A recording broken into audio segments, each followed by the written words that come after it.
ఇదివరకు డీసెన్సీ ఎలా ఉండాలో అమెరికా వాడిని చూసి నేర్చుకోవాలనుకునేవాళ్ళం. ఎందుకంటే ఎంత పెద్ద పెద్ద సంక్షోభాల విషయంలో కూడా స్ట్రాటజిక్గా ముందుకెళ్ళేవాడు, నోరు దోల ఉండేది కాదు, సిస్టమేటిక్గా చేసుకెళ్ళేవాళ్ళు, ఒక పద్ధతిగా నడిపించుకుంటూ వెళ్ళేవాళ్ళు. అట్లాంటిది ఇప్పుడు అమెరికా భారత్ దగ్గర చూసి నేర్చుకోవాలి. అతిపెద్ద సంక్షోభాన్ని భారత్ ఎంత జాగ్రత్తగా ట్యాకిల్ చేస్తుంది, అదే సందర్భంలో సంక్షోభాన్ని సృష్టించుకుంటున్నటువంటి వాళ్ళ వ్యవహారము చూసుకోవాలి. ఇవాళ మళ్ళీ ట్రంప్ గారు మాట్లాడుకొచ్చారు. 7 యుద్ధాలను ఆపిన మహానుభావుడు అంట తను, అందులో అతిపెద్ద యుద్ధం భారత్ పాకిస్తాన్ అంట. జనమందరూ నోటితో కూడా నవ్వట్లేదు, ఇంక్లూడింగ్ అమెరికా వాడు కూడా ఒప్పుకోవట్లేదు అది భారత్ పాకిస్తాన్ యుద్ధం అమెరికా ఆపిందంటే.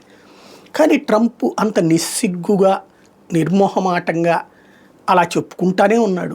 ఒక అమెరికా అధ్యక్షుడు లాంటోడు అంత సిగ్గు లేకుండా ఎట్లా చెప్తాడు? ఎందుకు అంటాడు ఆయన, టారిఫ్లు వేస్తానంటే భయపడిపోయి యుద్ధం ఆపింది. మరి వాళ్ళ నువ్వు 50% టారిఫ్లు వేస్తేనే మూసుకోపోరా అని చెప్పేసి భారతదేశంలోకి నీకు సంబంధించినటువంటి పాలోత్పత్తులు రానియట్లేదు, మాంసోత్పత్తులు రానియట్లేదు, విత్తనాలు రానియట్లేదు. 50% పన్నేసావు నువ్వు రష్యా ఆయిల్ కొన్నందుకు గాను. అయినా పట్టించుకొని భారతదేశం నువ్వేదో టారిఫ్లు వేస్తానంటే భయపడిపోయి పాకిస్తాన్ యుద్ధం ఆగుతుందా? ఒకవేళ పాకిస్తాన్ గెలిచే పరిస్థితుల్లో ఉంటే భారతదేశం మీద యుద్ధం ఆపుతుందా? భారతదేశం కొట్టాలనుకున్నటువంటిది వాళ్ళ తీవ్రవాద స్థావరాలు, రిటాలియేషన్ వస్తే దానికి తగిన బుద్ధి చెప్పాలనుకుంది. కథం అయిపోయింది. భారత్ ఏం చేయాలనుకున్నదో అంతవరకే చేసింది. దాన్ని భారత్ మేము వదిలేసాం, మేము ఆపేసామంటే దాన్ని తీసుకెళ్ళిపోయి నేను చేశాను. ఇంకోటి ఈయన చెప్పుకునేది రష్యా ఉక్రెయిన్ యుద్ధం ఆగిందా? నిన్న కూడా దాడులు చేసి చచ్చారు కదా. మరి ఈయన ఆపింది ఏంటి?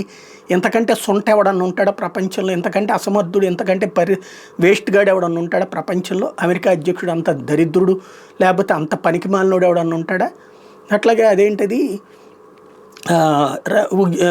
ఇది ఇజ్రాయెల్కి పాలస్తీనాకి యుద్ధం ఆగిందా? నిన్న కూడా దాడులు చేశారు కదా. గాజాను పక్కన లాక్కుంటానే ఉన్నారు కదా. ఇంక ఏం యుద్ధం ఆపినట్టయినా, ఎవడు యుద్ధం చేయకపోతే ఆ యుద్ధాలన్నీ ఆపినట్టు అనేసేటటువంటి పిచ్చి భ్రమలో ఉన్నాడా? ఇట్లాంటోడు, ఇలాంటి తలతెక్కలోడు, ఇట్లాంటి అసమర్థుడు, ఇంత స్వాత్కర్షం ఉన్నటువంటి వాడు అమెరికాకి అధ్యక్షుడు అవడం అమెరికాకి శాపమేమో.